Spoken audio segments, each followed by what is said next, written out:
After the match, I meet the media. They're all outside. What I say to them is my responsibility as the president of the federations. All the result we have, I bring the coach, I bring all the players to believe in the projects. The question, do you all still believe in this project? Do you still believe on me as a leader? Yes. Because otherwise, I'm willing to step down. I'm willing to stepping down as the president of Indonesian Football Federations because it's my responsibilities. So we're still together.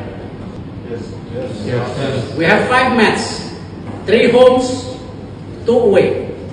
We need 9 points to be number 3 or number 4, even number 4 maybe.